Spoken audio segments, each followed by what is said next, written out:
Purihin po kayo aming Diyos. Napakabuti niyo po sa amin sa lahat ng panahon at pagkakataon. Kayo po ay buhay sa amin. Diyos sa amin.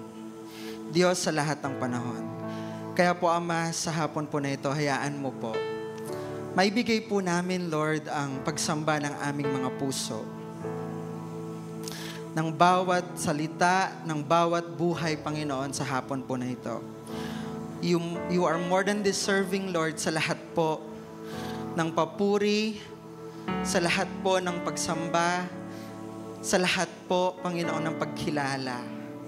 Tunay na kayo ang Diyos na tapat kailanpaman. Diyos na hindi nagbabago sa amin.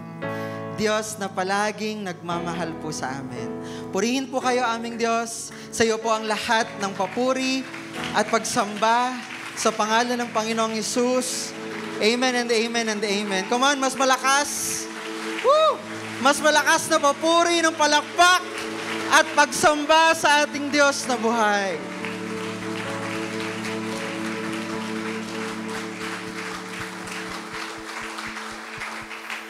Amen. So napakasarap pagpuri sa Lord. So bago tayo umupo, pwede bang i-high five mo yung katabi mo? Okay. Good afternoon po sa ating lahat. Pwede na kayong maupo.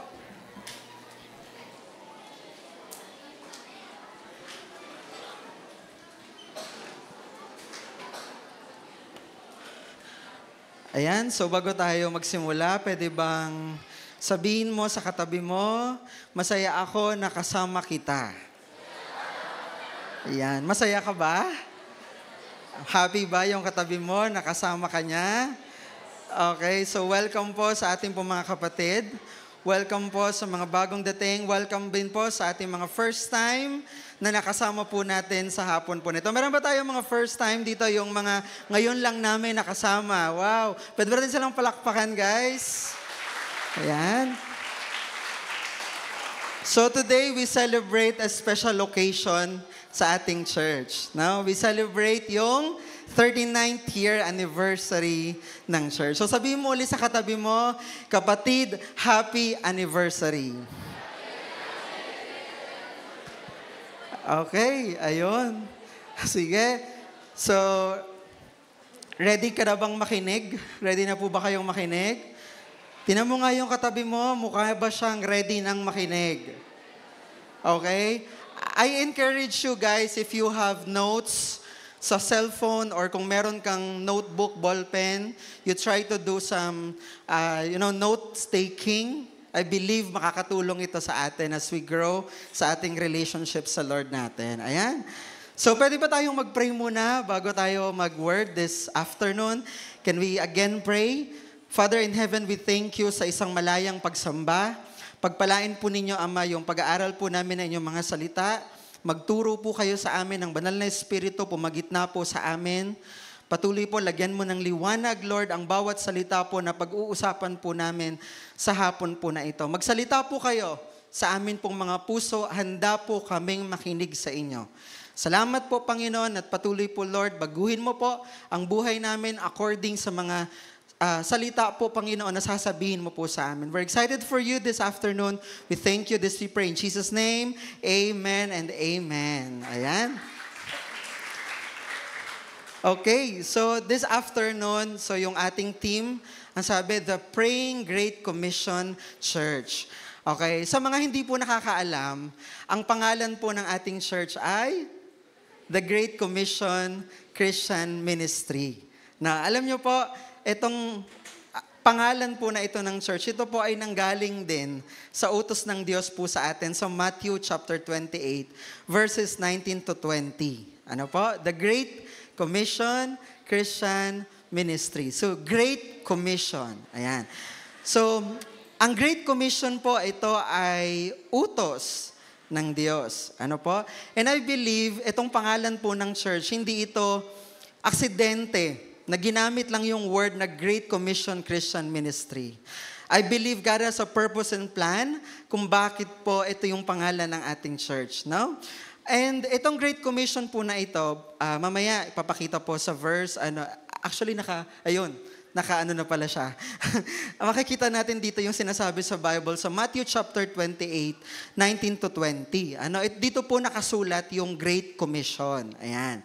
Sabi sa Tagalog, kaya't humayo kayo at gawin ninyong alagad ko ang mga tao sa lahat ng mga bansa. Bautismuhan ninyo sila sa pangalan ng Ama, ng Anak at ng Espiritu Santo. Turuan ninyo silang sumunod sa lahat ng iniuutos ko sa inyo. Tandaan ninyo, ako'y laging kasama ninyo hanggang sa katapusan ng panahon. So ito yung vision ng Great Commission. Ito ay utos ng Diyos na dinala sa ating church. At nais ng Panginoon na ma-fulfill niya itong Great Commission sa pamamagitan po natin, of course, through His Holy Spirit. Magawa po natin ito sa tulong ng Banal na Espiritu. Pero kailangan po tayo para maitakbo, ma-fulfill ito pong Great Commission. Ayan. Alam nyo ba, lahat tayo dito, product tayo ng Great Commission. Kaya ka nandito because someone win for your soul. Merong nag-win sa'yo, kaya ka nandito. Sino dito na sharean sa campus ng Word of God? Sa school nila? Taas yung kamay. Meron? Ayan. Sino dito na invite ng kaibigan? Dumalo sa SND tapos na sharean siya.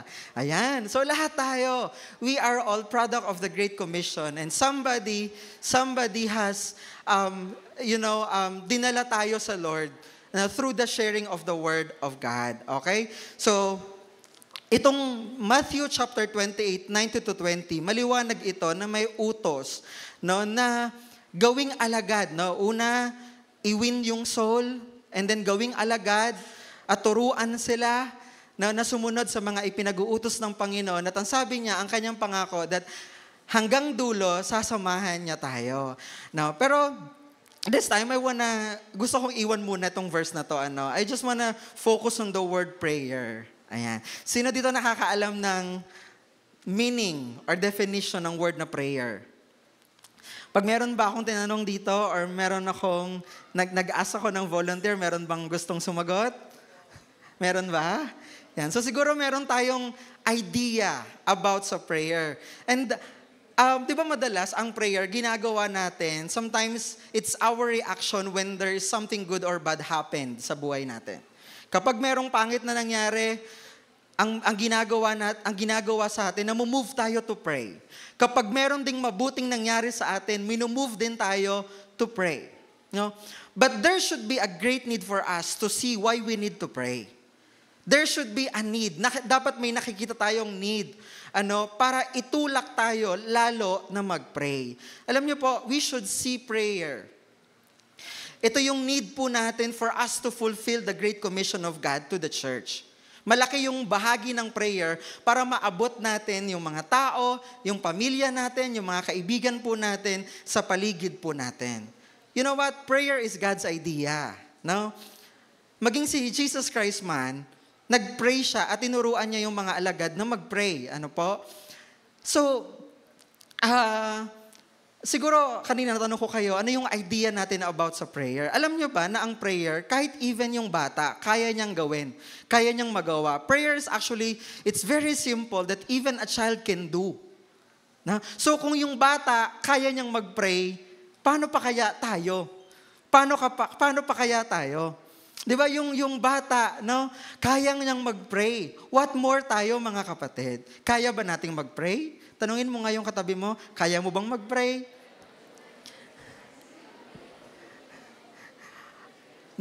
So, bakit ko kayo natanong na kaya ba nating mag-pray? Kasi kailangan nating mag-pray. You know what, mga kapatid? Prayer is our way of connecting to God. Naintindihan niyo po? Di ba, when you do your prayer every morning, sino dito familiar na sa word na devotion? Yan. Nagkakaroon ka ng time. Actually, yung iba tinatawag to na quiet time. Now, you are giving time with God. It's a time with you and God. So, it's our way of connecting to God. Prayer is an avenue for God to hear from us. Sa tingin nyo ba, kinakasabikan kaya ng Ama sa Langit na marinig yung tinig natin? Do you believe that? Nananabik ang Lord na marinig tayo, magsalita sa Kanya through prayer. Sa pagbabasa po ng Bible, we are the ones who listens and receive from God, from His Word. No? That is our chance to hear, no, from Him. Pero sa prayer naman, binibigyan naman natin ang Lord ng pagkakataon na marinig naman niya, no, yung gusto nating sabihin sa Kanya. Okay? So in prayer, we develop our relationship with God. No? May mga pagkakataon na parang you feel unmotivated to pray. Sino dito yung may mga times na you feel demotivated or you're not motivated to pray? May mga times sa atin, siguro mga sitwasyon sa ating buhay, nagpapahirap sa atin. Sometimes, it moves us to have yung difficulty para mag-pray. Or sometimes, nawawalan tayo ng motivation mag-pray. Pero alam niyo po mga kapatid, kailangan makita natin ang prayer sa kabilang banda na it's an activity na dapat excited tayong gawin. Hindi natin makita yung prayer na parang boring siya na gawin. No, we have to be excited every day to pray. No? Excited ba kayo mag-pray every day? Sino dito yung na-excite pa siya mag-pray every day? Konti na lang yung nakataas, ano? No, hindi ko alam kung yung iba ba. Okay, hopefully guys, excited tayong mag-pray. Alam nyo ba, kahit anong pinagdadaanan natin, whether good or bad, we should be motivated to pray. Dapat na motivate tayo mag-pray. We believe that in every activity of this life, God has a purpose for it. Why it happens. Okay? So, we should see prayer activity as something exciting. No? Let us continue, mga kapatid, to be excited for prayer. No? Alam niyo po, pag nag-worship service tayo, ang dami-dami natin, ano? Meron tayong 3 service, 6:30, 9 o'clock, tapos 3:00 ng hapon. Alam niyo po, pag 6:30 almost, puno din to. 9 o'clock talagang puno. Pag SND, puno din. So ang dami po natin. Pero pag prayer meeting, kasama ba tayo? Kasali ba tayo? Sino dito dumadalo ng prayer meeting? Taas yung kamay. Wow, ang dami. No? Kasi minsan, ang dami natin sa worship, pero pagdating ng prayer meeting, umuunti tayo. Pero alam niyo, nakakatuwa nung Friday, ang dami nag-prayer meeting. Bakit kaya? Okay, bakit kaya ang dami nag-prayer meeting, ano? Pero hindi ko naman sinasabi dahil birthday lang ni Pastor, ano? Kaya ang dami-dami na nag-prayer meeting kasi may pagkain, ano? Pero we are attending prayer meeting because we see it a need sa atin. Okay? Tingnan natin yung John 14:16-14. Actually, itong mga chapters na ito, these were the last words of Jesus bago po siya hulihin at ipako sa krus. Yung itong mga chapters na ito sa John, ano po? Ang sabi po dito sa verse 14, kung hihiling kayo ng anuman sa pangalan ko, ito ay aking gagawin. Kung iniibig ninyo ako, tutuparin ninyo ang aking mga utos, dadalangin ako sa Ama upang kaibigyan niya ng isa pang patnubay na magiging kasama ninyo magpakailan paman. So ano yung heart ng Lord para sa atin? No, heart niya na tumugon sa atin sa anuman pong mga paghiling at pangangailangan po natin. So mga kapatid, we also need to discover the purpose of prayer. No? Na mas lalo mag-desire tayo ng isang mas malalim na prayer relationship with God as a Great Commission church. No, I'm blessed at TGCCM kasi sa TGCM, we have pastors who are really prayerful. Imagine, we have weekly prayer meeting, we have 21 days of prayer and fasting, we have 3 days prayer and fasting, and then follows by 40 days na prayer and fasting. Wow! Now, we are so much inspired to pray. No, pero kailangan nating i-discover what is the purpose of prayer. Alam niyo po, prayer is an act of dedication. Why do you pray? No? Because we want to dedicate our time with God through prayer. Dedication means staying connected. Ano po? 'Di ba kapag sa isang relationship, ano po, pwede sa mag-asawa, doon sa medyo mga nakakatanda natin, doon sa mga merong boy and girl relationship, ano po, napakahalaga that they are always laging merong connection so that they can remain connected to each other. Sa Panginoon kaya, is it important to be always connected with Him? Mahalaga po kaya na lagi tayong maging connected sa Panginoon? Pero paano po mangyayari yon? Ano yung kailangan natin gawin? Sa prayer po, na-express natin sa Lord, tayo ay dedicated sa Kanya. Na ipapakita natin ang devotion natin sa God. We show to our God our 100% dependence on Him. It's like we are telling God, kailangan po natin. Yung prayer pala, pinapakita natin sa Lord, dedicated po ako sa iyo. Dedicated ka na ba kay Lord? Are you dedicated to the Lord? Dedicated ka na ba kay Lord? Ang tanong ko ngayon, nagpe-pray ka ba? Sino dito nagpe-pray na? And our prayer, it means it's our dedication with God. Pero ano ba yung nagiging hindrance sa atin to prayer? Alam nyo, madalas, that the biggest hindrance to our prayer is pride. May mga tao na ayaw mag-pray kasi feeling nila self-sufficient na sila. They think of themselves, I am good enough, I am smart already, I don't need to pray for my needs, I don't need to pray for wisdom para sa exam ko, hindi ko na kailangan mag-pray because there are some people who feel self-sufficient. Kaya ko na to, hindi ko na kailangan si Lord. And alam niyo mga kapatid, kapag ganun yung attitude natin, kapag ganun yung reason natin, it's pride. And the biggest hindrance to prayer is pride. Kapag ayaw mo mag-pray, baka may pride. Nakukuha niyo po? Kapag ayaw mo mag-pray, baka may pride sa ating puso. And it is one of the biggest hindrance po sa atin pong pananalangin. Ano? So, sa mga kabataan dito, natanong ko kanina, sinong dumadalo ng prayer meeting, may mga tumaas ng kamay. No? Baka kasi, pag sa iba, sa tropa mo, sa mga kaibigan mo, pwedeng hindi sila dumadalo dito, nabanggit mo sa kanila, dadalo ka ng prayer meeting, at sometimes haharangin ka, no? Huwag ka nang dumalo dyan, huwag ka nang pumunta dyan, di ba may gala tayo, pero sa'yo, hinaharangan mo lahat ng pwedeng humadlang sa'yo. Inaalis mo yung pride because you see the need to pray. When we pray, we show our dedication to God. Alam niyo po, it is only when you come to the end of yourself that you come to the beginning of God. Ang ibig sabihin, nagsisimula ang dependence mo kay God kapag nag-end na yung dependence mo sa iyong sarili. Naunawaan po natin. So we should trust God completely. You have to end, dun sa pagdepende mo sa sarili mo para makapagdepende ka sa Diyos 100%. Parang sinasabi natin, lahat ng hirap natin, accomplishments, wala ito kung wala ang Lord. Walang magiging tagumpay sa ministry or kung anumang area ng life ko kung hindi ko to inilalapit sa Lord. Because the more we pray, the more we show our God, our dependence on Him. And the less we pray, the more we show our dependence sa mga sarili po natin. Okay?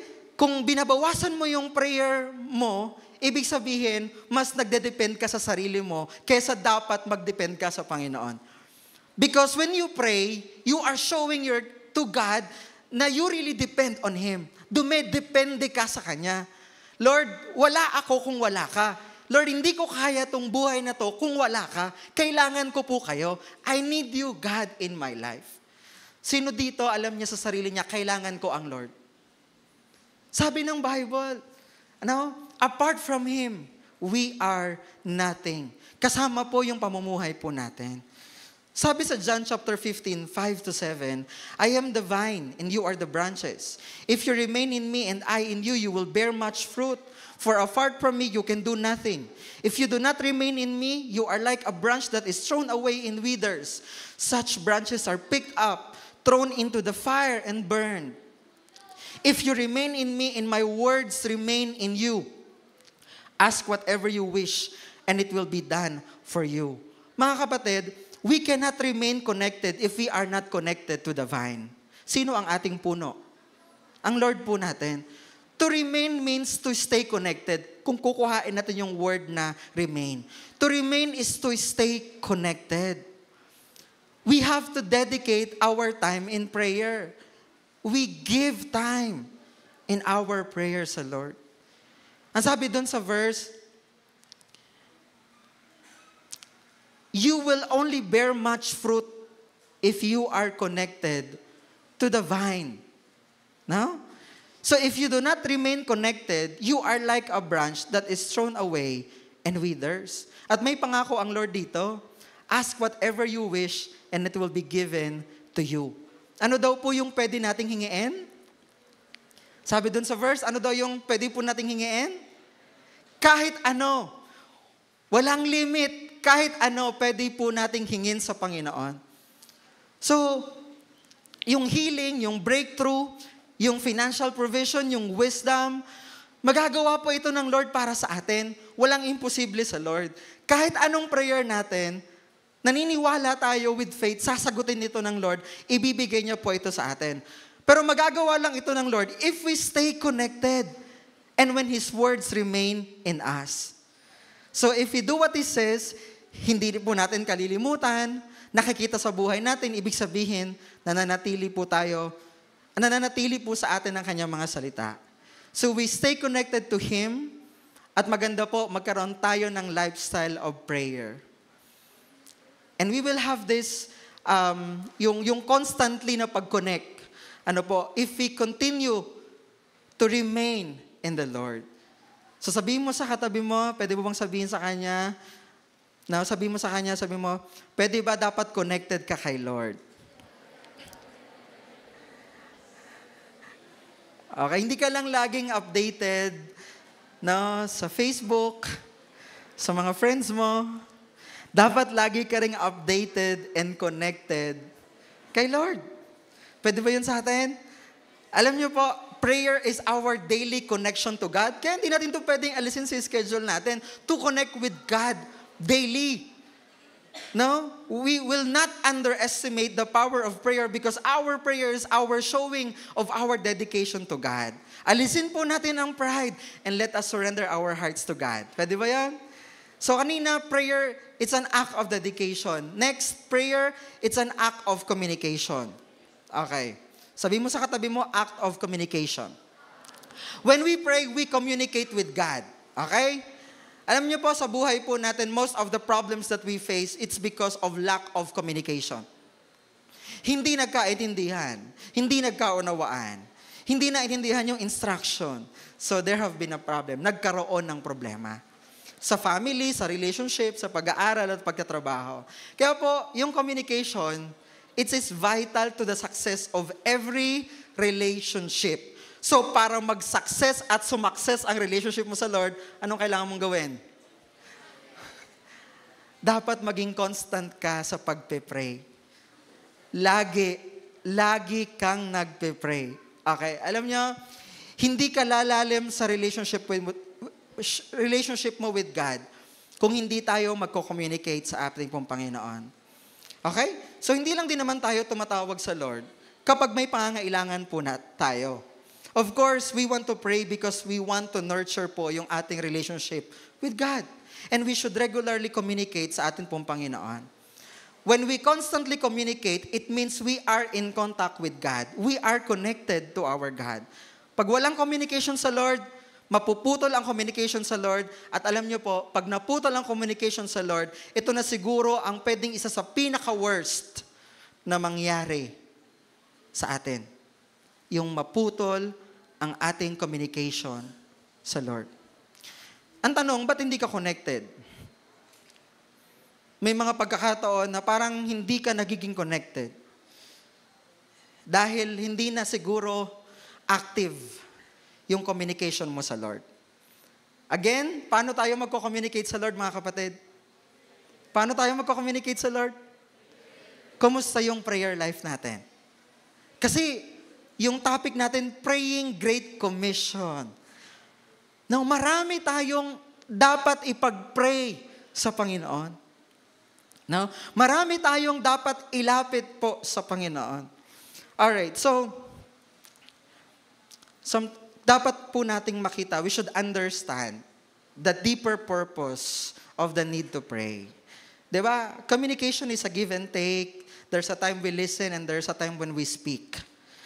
Now, and sa Lord natin, di ba, kahit nakapikit ka lang, walang lumalabas sa labi mo, pero pwedeng nagsasalita yung isip at puso mo sa Kanya. Nagpe-pray ka pa rin sa Kanya. Okay, alam niyo po, every time you talk to God, yung level ng communication natin sa Lord, no, lalong tumataas.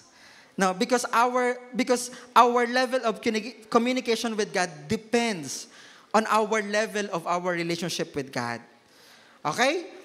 So, para bang ganito, pag may nagiging mas malalim ang relationship mo, like for example, sa friend mo, pag lalong nagiging mas malalim ang communication nyo sa bawat isa. May mga friends ba kayo rito? Sino dito may mga friends? Sino may mga tropa dito?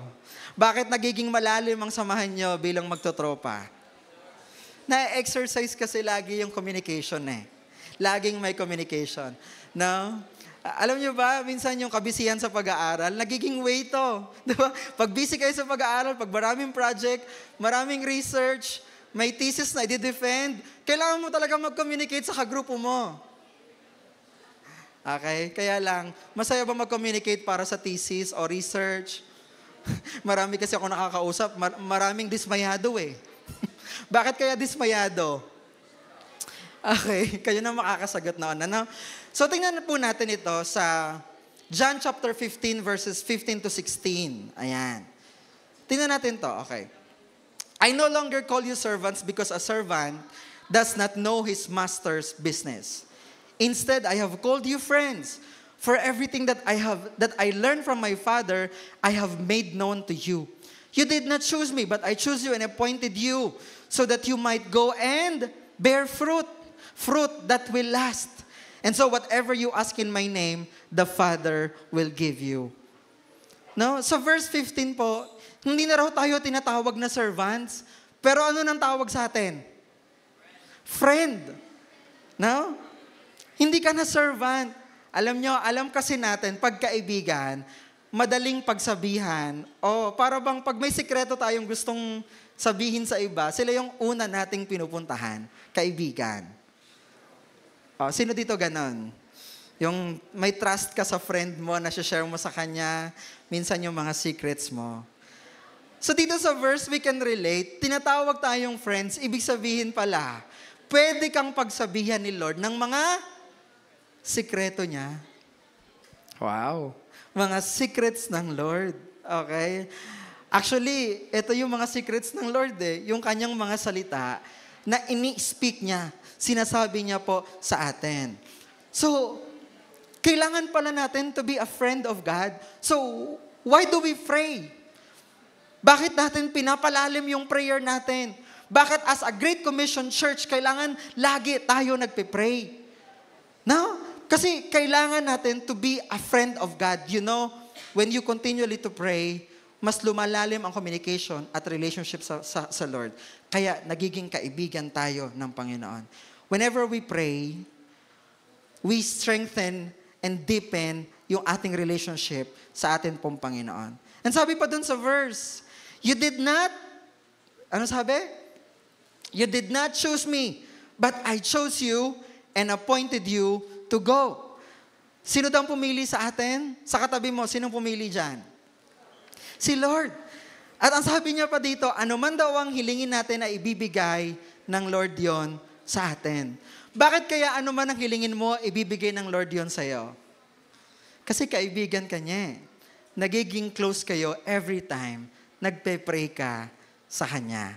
Sabi mo sa katabi mo, mag-pray ka. Ayan na, yung prayer natin, ginagawa tayong close sa Lord. At alam nyo, when we become closer to God, we become closer to His heart. We become closer to the heart of God. Nalalaman natin ano yung puso ng Panginoon. Nalalaman natin ano yung laman ng puso ng Lord. Alam natin ito, tayo ang laman ng puso ng Lord. Wow. Yang katabi mo, laman ng puso ng Lord yan. And of course, no, naniniwala rin tayo, pati yung mga tao sa labas. No? We believe, sabi doon sa Great Commission kanina, laman ng Lord, laman ng puso ng Lord, itong mga taong ito. Because ang nais ng Panginoon, maligtas din itong mga taong ito. Ang nais ng Panginoon, sila din makabalik din at makalapit din sa Panginoon. So para maging close ka sa Panginoon, gawin mo lagi mag-pray. So mga kapatid, no prayer, no closeness with God. you need to build your relationship with God. Sabi mo sa katabi mo, build your relationship with God. Yan. Okay, number 3. What's the purpose of prayer? Prayer of supplication.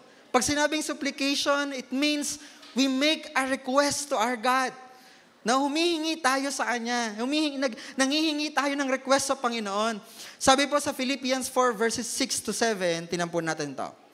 Sabi po doon, do not be anxious about anything, but in every situation, by prayer and petition, with thanksgiving, present your requests to God. And the peace of God, which transcends all understanding, will guard your hearts and your minds in Christ Jesus. So bakit may mga pagkakataon natatakot tayo? Bakit may mga pagkakataon nagwo-worry tayo? No? Kasi maaring may mga bagay na naglalak tayo o kulang po sa atin. But the Lord tells us on this verse po to not be anxious about anything. So rather than being anxious, rather than i-meditate natin yung mga inaalala natin, siguro mas maganda mag-meditate tayo in prayer. Mag-meditate tayo through prayer. Mag-pray na lang tayo instead na mag-worry tayo. Alam niyo ba na may oras na sasayang kapag nag-worry tayo? Saan mas maganda masayang yung oras mo? Sa pag-worry mo o sa pagpe-pray? Pero alam natin, yung pagpe-pray natin, walang nasasayang na panahon. Walang nasasayang na oras. Sabi mo sa katabi mo, walang sayang sa prayer. Okay? Walang sayang at wala kang panghihinayangan. Alam nyo? Kaya pag dumadalo tayo ng prayer meeting, hindi tayo nanghihinayang sa time na binibigay natin. No? Kasi alam nyo, walang na-overdose sa prayer. Sa gamot, baka meron pa. No? Pero alam nyo ba, yung prayer, gamot yan sa ating katawan. Gamot yan sa atin pong buhay. Gamot yan sa lahat ng ating pangangailangan. So do not be anxious about anything. No? In every pangyayari po sa buhay po natin, hingi tayo sa Lord. Hingi tayo ng tulong lagi sa Lord. So matuto tayong humingi. So dapat marunong kang humingi sa Lord. Na, baka kaya hindi ka pa nagkakaroon kasi hindi ka humihingi sa Lord. No, baka iniisip mo lang pero hindi mo talaga seriously inilalapit sa Lord in prayer. So what you need to do, talk to God. Na, meron ka bang pinagpipray na kaibigan mo? Gusto mo madala sila sa Lord? Pinagpipray mo ba yung family mo? Ituloy mo lang. No, kung nagwo-worry ka kasi yung mga pamilya ko, hindi pa sila nakakakilala sa Lord, keep praying for them. Nakikinig po ang Lord sa langit. Hindi po bingi ang Panginoon. Naririnig niya po yung bawat pananalangin po natin. Sa John chapter 16 verse 24, sabi doon, until now you have not asked for anything in my name. But now ask and keep on asking and you will receive so that your joy may be full and complete. Wow. So, sinasabi po dito, baka kaya hindi pa naibibigay ng Lord sa iyo yung hinihingi mo. Yung gusto mo kasi hindi ka pa humihingi sa Lord. Now, kailangan mo nang mag-ask sa Lord. Keep on asking and you will receive. Ano sabi doon? Kapag nag-receive ka na, syempre, matutuwa tayo. At hindi lang basta matuwa. Ang sabi dito, your joy will be complete. Okay? So, our Father in heaven will give you what you ask. Today is Father's Day. We have our great Father in heaven who sees all our needs. And He is concerned with us in all our needs. Gusto ng Diyos tumugon sa atin. Gusto ng Lord tumugon sa lahat po ng mga pangangailangan po natin. Okay ba yan? So, prayer is God's chosen method of meeting your needs. Naniniwala ba tayo doon? Prayer is God's chosen method of meeting your needs. Okay. Sa James chapter 4, bibilisan ko lang na onte. James 4 verse 2, you desire but do not have, so you kill. You covet but you cannot get what you want, so you quarrel and fight. You do not have because you do not ask God. Sa Tagalog, mayroon kayong ninanasa, ngunit hindi ninyo ito makamtan, kaya't pumapatay kayo. Mapasain nyo lamang iyon. May mga bagay na gustong-gusto ninyo, ngunit hindi nyo maangkin. Kaya kayo'y nagkakagalit at naglalaban-laban. Hindi ninyo nakakamtan ng inyong ninanais dahil hindi kayo humihingi sa Diyos. So yung unang verse, nagsasabi po sa atin na minsan, para makuha natin yung gusto natin, kinukuha natin sa maling paraan. Pero ang tamang paraan, dapat humingi po tayo sa Diyos. Pag may gusto ka, huwag yung diskarte mo. Pwede ba yun? Kasi tayo mga Pilipino, ang galing natin sa diskarte. No? Okay. Wala ditong magaling sa diskarte, ano? Okay. Pero, siguro ang magandang diskarte na gawin natin, pray. Hingiin natin sa tamang pamamaraan po. Okay. So sa Psalms 145 verse 19, sabi dito, bawat kailangan ng taong tapat at may takot sa Kanya, Kanyang tinutugon, at kung nagigipit, hinahango sila. Okay. Ang Lord po, gusto niya talaga tayong i-bless. Okay? Gusto ka pa talagang i-bless ng Lord? Gusto niya talaga tayong i-bless. Kaya lang naghihintay lang siya sa atin. Kailan ka hihingi? Ang key dito to fulfill is our prayer to trust in Him. Ano po?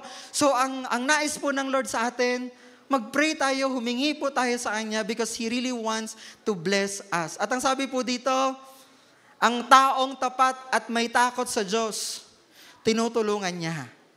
Sa mga hirap na dinadaanan niya, ang Lord laging nag-rescue sa Kanya. Sa Psalms 37 verse 4, take delight in the Lord. Okay, pwede pong ayun.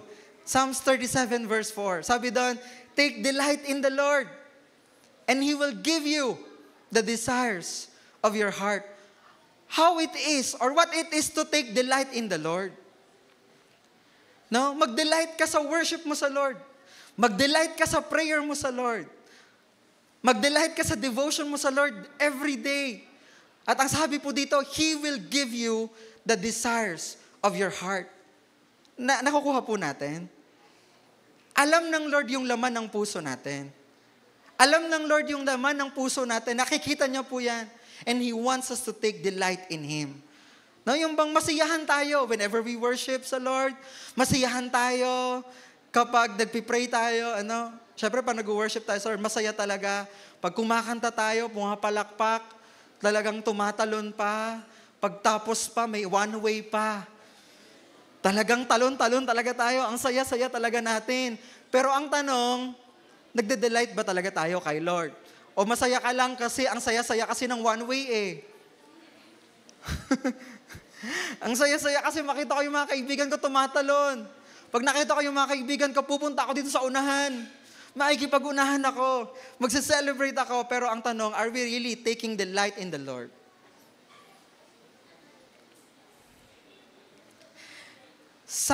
Matthew chapter 7 verse 9 to 11. Sabi dito, bibigyan ba ninyo ng bato ang inyong anak kapag siya'y humihingi ng tinapay? Bibigyan ba ninyo siya ng ahas kapag siya'y humihingi ng isda? Kung kayong masasama ay marunong magbigay ng mabubuting bagay sa inyong mga anak, gaano pa kaya ang inyong Ama na nasa langit? Bibigyan niya ng mabubuting bagay ang sino mang humihingi sa inyo. No? Siguro yung mga hindi pa nakakakilala sa Lord, kung yung anak nga nila alam nila ang mabuti para sa kanilang anak, nagbibigay sila, paano pa kaya ang Diyos natin sa langit? Kaya po niyang magbigay po sa atin, whether may pagkukulang tayo. Sometimes, we become unfaithful sa Lord. Pero tapat pa rin ang Diyos. Kapag humingi tayo sa Kanya, tuloy-tuloy magbibigay siya sa atin. So kung may mga bagay tayong inilalaban po in prayer, let us believe that God will give it to us. No? Ano yung inilalaban natin sa prayer? Some of you, your friends, you're fighting for your friends na sila din, they could really return back to the Lord. Yung mga pamilya po natin na makakilala rin sila sa Panginoon, we're really fighting for them in prayer. Let us just keep on fighting for them in prayer. Let us not give up. Because when we pray, ibibigay po ito ng Panginoon sa atin. Lastly, prayer is an act of cooperation. Prayer is an act of cooperation. Mga kapatid, when we pray, we are actually cooperating with God's plan. Ang God talaga, ang purpose niya, lahat po ng tao masave. Naniniwala ba kayo doon? Naniniwala ba kayo na ang purpose niya, ang plan niya, na ang bawat isa, ang lahat ng tao ay ma-save, maligtas? Do we believe that? And when we are doing prayer, we cooperate with this plan here on earth. Ano yung kanyang plan? Dun sa Matthew chapter 28, 18 to 20. That when we go, we win them and we make them disciples. No? Disciples, hindi natin, pero disciples ng Lord. And para po mapangyari po yun, kailangan po yung prayer po natin, malaking sangkap yung bahagi po ng pananalangin po natin. Alam niyo si Jesus Christ, ang reason why iniwan niya yung langit, yung comfort sa langit, inilaw niya yung sarili niya na apihin, bugbugin, mapahirapan at ipako hanggang mamatay sa krus. Ang dahilan nun, para isave po tayo. Dinala niya yung hirap sa krus as a consequence ng ating mga kasalanan dahil mahal niya po tayo. At isang malaking sayang kapag hindi nalaman ng tao na may way pa para maligtas ang tao. And that people can be assured of their salvation. Laking kasayangan, Kung hindi malalaman ng tao, kung walang magsasabi sa tao, oy, pwede kang ma-save. Pwede kang ma-save. Kailangan mo lang manampalataya kay Lord. Pero kailangan ng Lord ng someone na gagamitin niya para magsalita. Para magsabi ng salita niya dito sa mga tao pong ito. God's purpose is to save mankind. To save as many as possible. Hindi lang ang iisa, kundi ang karamihan. Malaman ng tao na talagang mahal siya ng Lord. Yan po ang purpose and plan ng Lord. And we can cooperate with that plan of God through our prayer. So ang tanong ko ngayon, malaki ba yung bahaging ginagampanan ng pananalangin natin? If you are praying for your friends, if you are praying for your family, malaki po ang nagagawa niyan para makakilala sila sa Panginoon. Naintindihan po natin? Si Jesus Christ, hindi natin gustong sayangin. No? Ayaw nating masayang yung ginawa ng Panginoong Hesus sa krus. We want to cooperate, yung sa Kanya pong purpose and plan through prayer. So through prayer, na-accomplish ng Lord ang Kanyang purpose dito sa mundo, here on earth. Kaya po ang prayer, it's an act of cooperation with God. It is our opportunity to partner with God. To partner with Him, to be with this plan and purpose to bless people, to love God and to love people. Alam niyo yung purpose ng church? Alam niyo yung, sa G12 Vision, meron tayong inilagay na purpose po sa atin. Meron tayong vision. Our purpose to love God and to love people. Our vision to win souls and make them disciples. So, kaya po, through prayer, nakaka-partner po tayo ng Lord sa Kanya pong gawain. Of course, God wants to bless people. And He likes to partner with you. And He actually loves to partner with you. Nais ng Lord na makasama ka niya doon sa Kanyang plan, sa Kanyang purpose sa mga tao. He wants people to be saved. Okay ba sa inyo? Willing ba kayo maging partner ni Lord? Para ma-save yung friend mo? Are you willing to partner with the Lord through prayer? Sino dito mas lalong magpe-pray? Taas yung kamay. Kasi minsan, mga very young, syempre, meron tayong, siguro almost lahat sa atin may cellphone. Sinong walang cellphone dito? Sinong walang smartphone? Taas yung kamay. Iilan lang, halos lahat tayo meron dito. Etong bakasyon na to, anong pinagkaabalahan nyo mga kapatid? Sige nga. Sino dito 10 hours nag-pray? At 1 hour lang nag-Facebook o nag-games? Taas ang kamay. Di ba walang makataas yung kamay, Grabe naman po yung 10 hours. Grabe naman po yung 10 hours mag-pray. Grabe naman po. Alam niyo, sa Jesus Christ, sa Bible, may history, nag-pray siya ng magdamag. Bakit? Nung sineselect niya yung 12 niya, nag-pray siya ng magdamag. Yung 10 hours ba, magdamag na ba yon? Kulang pa ano? Kulang pa kasi 12 hours dapat, no? Pag may standard ng time, no? 6 to 6 ano? Okay. Pero alam niyo po, when we pray, we cooperate with God's plan. He likes to partner with us. Tingnan mo yung katabi mo, God wants to partner with that person. Sabi mo sa kanya, God wants to be partner with you. Yes, di ba? Alam niyo, ang sarap nun marinig. Di ba? Kahit limited tayo sa ating mga sarili, still God wants to partner with us. With His plan para ma-save yung marami pong mga tao. Alam niyo po, ito sa John chapter 14. Sige. John 14:12-14. Sabi dito, pakatandaan ninyo, ang nananalig sa akin ay makagagawa ng mga ginagawa ko at higit pa kaysa rito, sapagkat babalik na ako sa Ama. At anumang hilingin ninyo sa pangalan ko, ay gagawin ko upang luwalhatiin ng Ama sa pamamagitan ng Anak. Sa verse 14, kung hihiling kayo ng anuman sa pangalan ko, ito ay aking gagawin. So mga kapatid, ano na ba yung nagawa ng Lord? Ano na ba ang nagawa ng Panginoong Hesus nung nasa lupa pa siya? No? When He prayed sa may sakit, gumaling. When He prayed sa bulag, nakakita. When He prayed doon sa pilay, nakalakad. And whatever daw that He has done, kaya din daw po nating magawa at higitan pa ito even more. Sa verse 13, ano man ang hilingin ninyo sa pangalan ko ay gagawin ko. Kaya pala, si Jesus kasi, di ba nung nandito siya sa lupa, kasi from heaven, bumaba siya sa lupa, naging tao siya. No?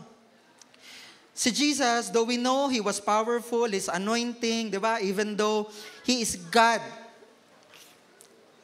But in the flesh, He is God in the flesh, but the power and anointing of the Holy Spirit was flowing in His life. And that is very evident po sa kanyang ministry. Yung manifestation po ng kanyang power. Pero makikita po natin na even though He was powerful, He was still limited because He was contained in a human body. Nasa, parang kaparehas po natin, na siya po ay nasa katawan kagaya po natin. May mga, hindi pa rin siya ganun magagawa kasi nasa katawan pa rin siyang lupa kagaya po natin. And yes, He may be all-knowing, but at that time, He was not omnipresent. Yung omnipresent po, ibig sabihin nun, Jesus was only in one place at a given time. No? So para bang nandun lang siya sa lugar niya. Okay? He was only limited in a few places. He was just limited to a single place at a given time. Actually, sa history nga, nakarating ba si Jesus sa Pilipinas? Nakarating ba si Jesus sa Amerika? May nabasa ba tayo ganun sa Bible? No? Actually, hindi siya nakarating dun eh. He was just limited on His place. Kaya pala naging limited si Jesus. Kaya pala nasabi niya na nang bumalik siya sa langit, He can't be omnipresent. Pwede na siyang gawin. Hindi pwede niya nang gawin na makapunta siya kahit saan pa. He can be omnipresent nung pumunta na siya sa langit. Okay? Taglay na niya yung kanyang katangian, yung kanyang kalalagayan, yung kanyang kapangyarihan. He can be wherever we are. Okay? Kaya pala sa verse 13, tingnan po natin yung verse 13, sabi doon, I will do whatever you ask in my name. Basta gamitin mo lang yung pangalan ko. Okay? So, ibig sabihin nun, He can penetrate po on those places through our prayer. Yung ginagawa nating pananalangin, kaya ng Lord makarating po doon. Kaya yung prayer na ginagawa natin, it's an act of our cooperation with God's plan. Okay? Ngayon, ang Lord po, actually, ang Lord, He respects us. No, I mean, He respects yung freedom po natin. Binigyan tayo ng Lord ng freedom to choose. Okay? Hindi po tayo ginawa ng Lord na parang kagaya ng robot na pwede mong i-program at kahit anong gawin. Pag may remote, pwede niyang, o di kaya sabihin or pindutin lang, i-click lang, na punta ka dito, pumunta na siya doon. Hindi po tayo ginawa ng Lord na ganoon. Okay? At hindi niya po talaga gagawin yun sa atin kasi gusto niya na makita po na lahat ng pag-express po ng ating pag-ibig sa Kanya ay talagang out of our own free will. Kasi may free will tayo eh. Gusto ng Lord, makita niya talaga, totoong mahal niya tayo sa pag-exercise po ng free will po natin. So, naipapakita po natin sa Lord through prayer, inaalaw natin siya na makakilos po sa mga buhay po natin. Kaya mahalaga yung prayer natin. Binibigyan po natin si Lord ng go signal na makakilos po siya sa buhay po natin at sa buhay ng mga taong pinagpe-pray po natin. When we pray, we are giving God the go signal na kumilos at makakilos sa buhay po natin at sa buhay ng ibang pinagpe-pray po natin. Ang God natin, of course, meron siyang unlimited wealth and power, pero kailangan pa rin po natin na bigyan ang Lord ng permission through prayer na makakilos siya. Maka-intervene po siya sa buhay po natin, sa pamilya natin, sa pag-aaral, trabaho, sa buhay po ng pamilya natin, mga kaibigan po natin, at sa mga hanap buhay po natin. Through prayer, we are giving Him the go signal. Lord, sige po, I allow you. Inaalaw po kita, kumilos ka po sa buhay po namin. Makagalaw ka po sa buhay po namin. That happens when we pray. So mga kapatid, this is our chance to cooperate with God in prayer. Are you willing to cooperate with God through prayer? Willing ba tayo? As a Great Commission Church, makita ng Lord, kasama niya tayo doon sa pag-fulfill ng Great Commission. Makita niya po yung heart natin that is willing to cooperate, to participate, no? To be active part, ng kanya pong plan dito po sa mundo pong ito. So, alam nyo, kahit sabay-sabay tayo mag-pray, kaya po ng Lord pagpalain yan ng sabay-sabay. Kayang abutin ng Lord yan ng sabay-sabay. Baka isipin nyo, may limit si Lord. Yung tipong, Lord, ang dami po namin nagpipray dito. No? So, sobrang busy, baka po, Lord, baka busy ka. Baka yung akin makaligtaan mo. Makakalimot ba ang Lord pag tumawag tayo sa Kanya? Sa tingin nyo, makakalimot ba ang Lord pag tumawag tayo sa Kanya? Hindi. He can never forget yung tao o yung mga bagay na inilalapit po natin sa Kanya. Kailanman, hindi makakalimot si Lord sa atin. Okay, tayo, may mga times nakakalimot, pero yung Lord natin sa langit, hindi po siya makakalimot. Okay? So, meron akong nabasa, narinig na meaning niya ng prayer. Gusto ko lang idagdag, Sabi niya doon, prayer is earthly license for heavenly interference. Wow. Prayer is earthly license for heavenly interference. Para makapag-interfere ang langit po sa atin, kailangan po yung prayer po natin. Okay? Binibigyan natin ng go signal si Lord para makapag-interfere siya sa buhay po natin, sa mga pamilya po natin, kahit nasaan pa siya. Kayang maabot ng Lord sila sa pamamagitan po ng pananalangin po natin. Naniniwala ba kayo na walang malayo sa Lord? Sino dito ang magulang nasa ibang bansa? Do you believe that when you pray, kahit nandito ka, when you pray for your parents na nasa ibang bansa, sa tingin niyo ba naaabot pa rin siya ng Panginoon? Do you believe na kayang maabot sila ng Lord? We believe it. We believe na kayang maabot ng Lord through our prayer. Kaya po mga kapatid, yung prayer po natin, hindi po nito or hindi po nalilimit yung time and space. When I pray for you, saan ka man sa mundo, makakaabot yung prayer ko sa'yo. At hindi ka rin, natanong ko kanina kung may family member ka na malayo sa'yo, may mga times ba na nalulungkot kayo kasi malayo kayo sa magulang nyo? Doon sa mga may magulang na nasa ibang bansa, do you have time when you feel malungkot? Pero alam niyo po, pwede ka nang hindi malungkot. Kapag nag-pray ka, pwede pong maganap yung kasiyahan mo sa Panginoon. O sino dito may friend na malayo sa'yo? Yung talagang best friend mo, napakalayo sa'yo. But you know what? We can actually pray for them. Kasi yung prayer po natin, pwede pong makaabot sa kanila. Okay? So, kung may family member tayo na malayo sa atin, kahit malayo siya, makakaabot pa rin po yung ating prayer sa Kanya.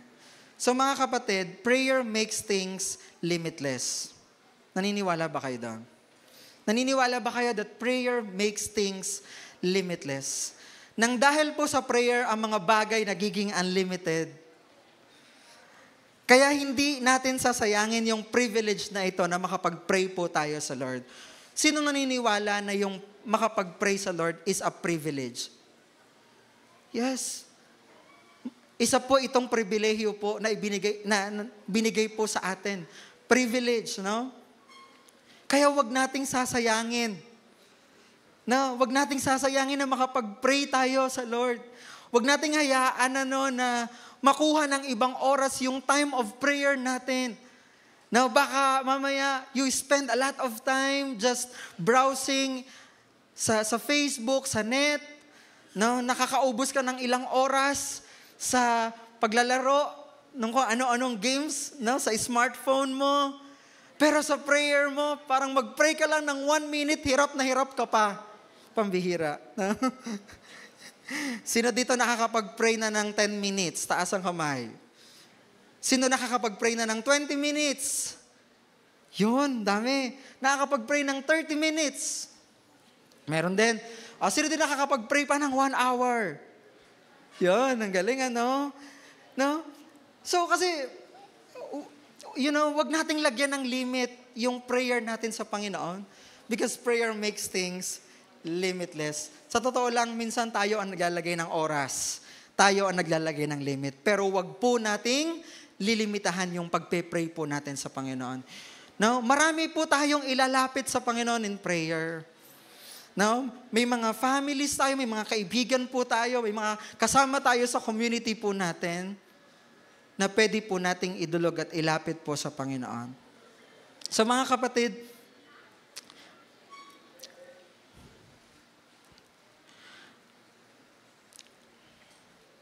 alam niyo po, no? Sino dito yung may mga kaibigan na matagal mo nang ini-invite sa church pero hindi pa pumupunta? Taas yung kamay. Sino dito yung family mo, matagal mo nang pinagpipray, ini-invite pero hindi pa nakakapunta sa church? Taas yung kamay. Yan, dami pa rin, ano? Dami pa rin. So, dun po sa mga bago ngayon, I believe may plano po ang Lord sa inyo. Ano po? Alam nyo, may mga tao na it seems na matigas yung puso nila. Na kahit na they will try to be defensive against you, for example, kakilala mo, gusto mo siyang ma-save, tinatry mo siyang i-reach out, tinatry mo siyang i-invite, pero umiiwas, ayaw sumama, maraming dahilan. Sino rito marami pang dahilan? Sino dito yung dati marami kang dahilan nung ini-invite ka, taas yung kamay? Meron ba? Pero tingnan mo yung sarili mo ngayon, nasaan ka ngayon? Nasa church ka ngayon, ano?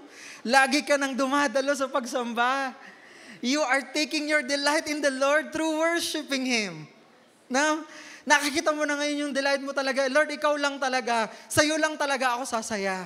So, kahit mga kapatid, kahit meron tayong mga kapatid na parang ini-invite natin pero umaayaw sila, umiiwas sila. No, minsan pagsasaraduhan ka ng pinto, no, or sa phone, tinatawagan mo, hindi sumasagot, pinapatayan ka ng tawag, or tinatry mo i-reach out sa messenger, chinachat mo, pero sinisinzone ka lang. Sino dito na sinzone na? Masaya ba o masakit? Masakit no? Masakit ma-sinzone. No? Pero sino dito dati na sinzone mo rin si Lord? Sino dito? Meron, na sinzone ko dati si Lord. Pero buti na lang, no? Dumating yung time, nag-reply na ako kay Lord, hindi ko na siya sininzone. Ano yung reply mo kay Lord? Yes, Lord. Sa Sunday, pupunta na talaga ako. Mag-worship na talaga ako. Ngayon, may mga, natanong ko sa inyo kanina ito, no? May mga kapatid siguro tayo, may mga kakilala, kaibigan, na pwedeng pa sila, defensive pa sila kapag ini-invite po natin sila. Maybe some of them have closed their doors po sa atin. No? Pero pwede nilang i-close yung doors nila sa atin against you.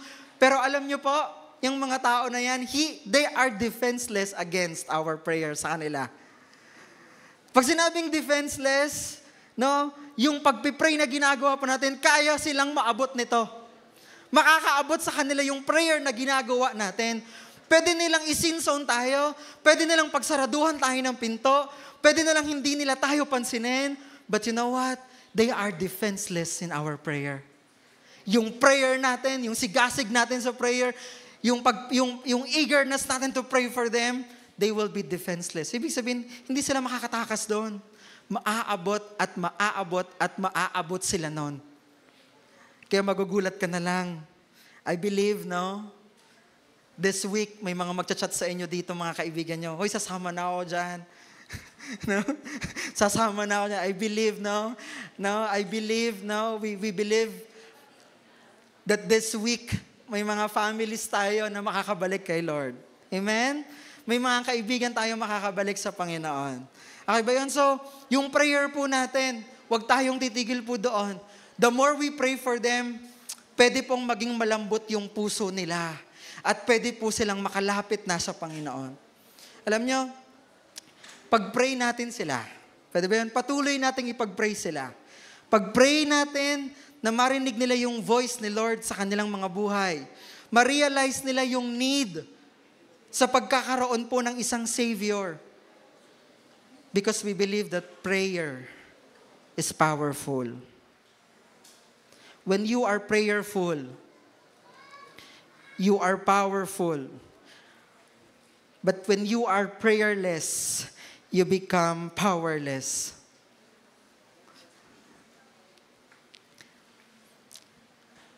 So, walang matigas na puso sa isang mainit na prayer.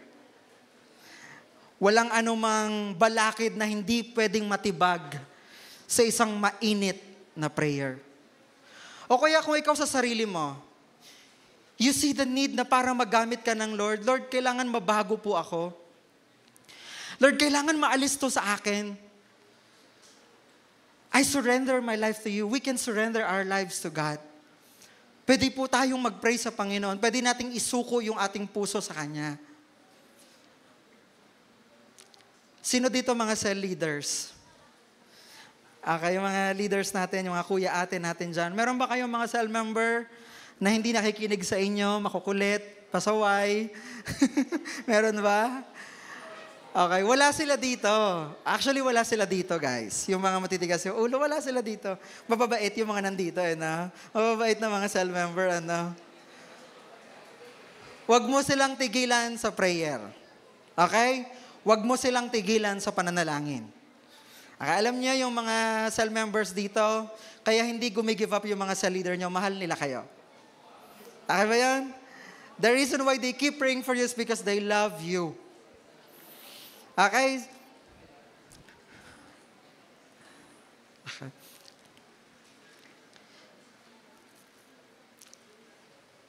So sa hapon po na ito, we believe ang Great Commission. Ang Great Commission, laman po nito yung pag-abot sa mga tao. Pag-abot sa mga pamilya, umabot sa mga kaibigan, pag-abot sa mga classmates, pag-abot sa mga ka-work natin, sa mga tao po sa ating community. Kaya kung laman po nito yon, we need po to learn.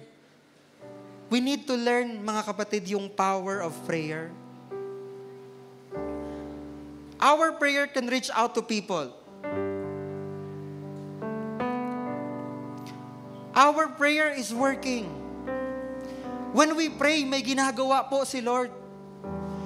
You don't just pray tapos walang nakikinig sa'yo. There is a God in heaven who hears you when you pray. Our prayer is really working, mga kapatid. Pero when we pray, maganda rin na magpasuri tayo ng puso natin sa Lord. Lord, tama ba yung puso ko? Kung may mali, Lord, help me. Tulungan mo po ako na maialis po yon sa buhay ko. Baka kasi minsan, no, nais talaga ng Lord na makaabot siya sa mga tao. Kaya lang minsan may mga bagay sa atin na, yes, we pray. Yes, we are so... We really pursue God in prayer. We really pursue in prayer just for these people to be saved. Pero baka merong mali sa atin No, God wants us to, come in surrender po sa atin pong Panginoon.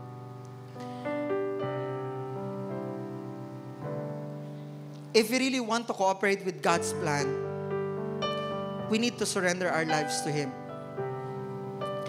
If we really want yung mga tao makabalik uli sa Diyos, let us allow Him to move in His life. Na magamit niya po yung buhay po natin. Alam niyo, tayo pong lahat, we're given this privilege to partner with Him in prayer.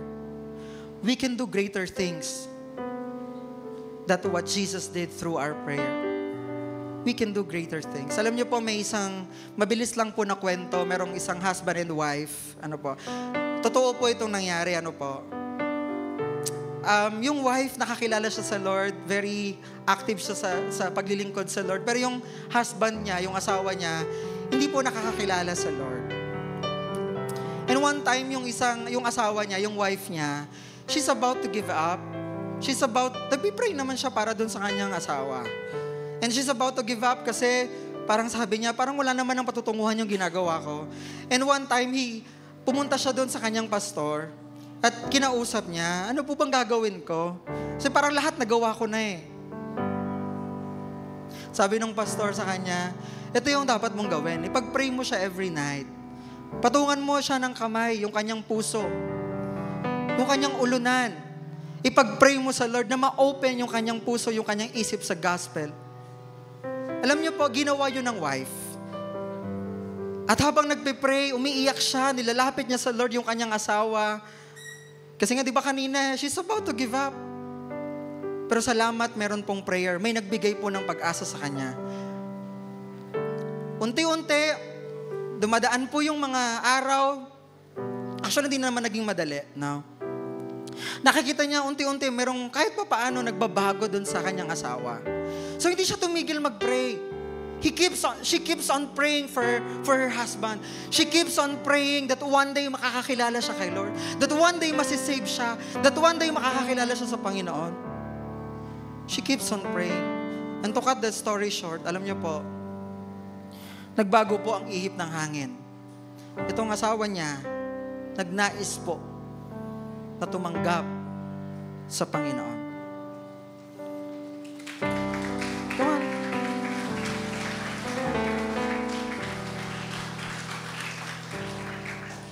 So, tumanggap siya sa Panginoon. And alam niyo po, right now, itong husband and wife na to, they are both serving the Lord. They are both serving the Lord. They are leaders of their church. Ano po? So, sige po, minsan pa, palakpakan na po natin ang Panginoon. So, mga kapatid, let us not give up on praying. There are so many young people now who are lost. Ang dami po ngayon ng kabataang pariwara ang buhay po nila. And we need to see them in their situation. Kawaawa. Who would help them to go back up and be back sa Panginoong Diyos? Sinong tutulong sa kanila para makabalik sila sa Lord? Kasi kawawa sila eh. If we will not do something for them, then who would do that for them? Who would pray for them? If we will not pray for them, sino magpipray para sa kanila? There are so many young people that are dying at this time. And God puts a burden in my heart to pray for the young people. I believe God loves the young people. And I love the young people. And so, kung mahal natin yung young people, kung mahal po natin yung ating mga friends, yung ating mga families, let us continue to pray for them. Ilaban natin sila sa prayer. We want them to be saved. Kagaya din po kung paano ang Lord nagnais maligtas po itong mga taong ito. Mga kapatid, may bahagi tayo sa Great Commission. Makiisa tayo. Sumali tayo. At magagawa yun ng Diyos kung nagpipray po tayo. No? Alam niyo po, nakakapunta kasi ako sa mga iba-ibang lugar at nakikita ko yung mga, minsan pag nagko-conquest kami, yung conquest po, nag-share po ng Word of God sa mga young people, sa mga pwede pong mapuntahan. Nakikita po natin yung pangangailangan po nila, yung need po nila. Ano? So kung tayo man nahihirapan tayo mag-invite, nahihirapan tayo kasi baka may mga paghadlang pa sila, alam niyo po, pwede po tayong mag-pray. This afternoon, we can have po itong level of commitment to partner with God in His plan. First, through prayer. Sino po dito willing, Lord, use my life. Use me, Lord. Sino dito willing to partner with God in His desire, in His vision to fulfill this great commission? So can we all, sige, pwede tayong tumayo. Tayo sa mga kinakatayuan, sa mga kinakaupuan po natin, sa mga lugar po natin. As a Great Commission Church, hinahanap po ng Lord sa atin na mag-pray tayo at patuloy tayong mag-pray. So kung ikaw yon, kanina may nagtanong ako kung may kaibigan ka, family, na hindi pa nakakakilala sa Lord and you want them to be saved. Now, pwede ba natin silang ilapit sa prayer? No? Today we will pray. Pero bago natin ipag-pray yon, pwede ba nating ilapit muna yung buhay natin sa Panginoon? Can you close your eyes this time and can you just lift your hands to God? And pwede mo pong sabihin sa Panginoon, Lord, at this time, gusto ko pong isurrender po yung puso ko sa inyo, yung buhay ko sa inyo, Lord. I want you to use my life. I want you, Lord, gamitin mo yung buhay ko. I want you, gamitin po yung buhay ko to be your instrument, to bring yung salita po ninyo sa mga tao, to bring yung salita nyo doon sa mga kaibigan ko, to continue to pray for those who are in need of you. Pwede ba nating ipag-pray, Lord? Gamitin mo po ako. Ilagay mo yung love mo dito sa heart ko para magamit mo po ako, Panginoon, para magdala din ng pag-ibig mo sa mga tao. Of course, nais ng Lord na lahat magbalik sa Kanya. Of course, nais ng Lord lahat ma-save. Walang sino man na nais ng Lord na maiiwan. He wants everyone to return back to Him. Gusto ng Lord makakilala sa Kanya ang lahat ng tao. Gusto niya makabalik lahat sa Kanya. This time, can we just continue to praise the Lord? Lord, gamitin mo po yung buhay ko. Gamitin mo po yung prayer life ko. Mapaunlad po ito. Mas lalong maunlad yung connection ko sa iyo, yung pag-dedicate ko ng time sa iyo. Yung paghingi ko ng request sa iyo, Lord. Madagdagan lalo yung prayer time natin sa Kanya. Can we just continue to surrender our hearts to Him? Hilingin natin sa Lord, Lord, yung puso na laging nanaisin mag-pray, idulog yung pangangailangan ng mga tao, ilapit yung mga pangangailangan ng tao. We see the great need of people, makakilala yung mga tao sa Kanya. Lord, salamat po that you are opening doors for people to be saved. Lord, naririnig niyo po yung aming prayer, our prayers for our families to be restored back to you, our families to be saved, our friends to be saved, our communities, Lord, to be saved, our workmates to be saved, our classmates, Lord, to be saved. Lord, you see our prayer. And Lord, we believe as we cooperate with your plan, Lord, may magagawa ka po. You can interfere with these people wherever they are.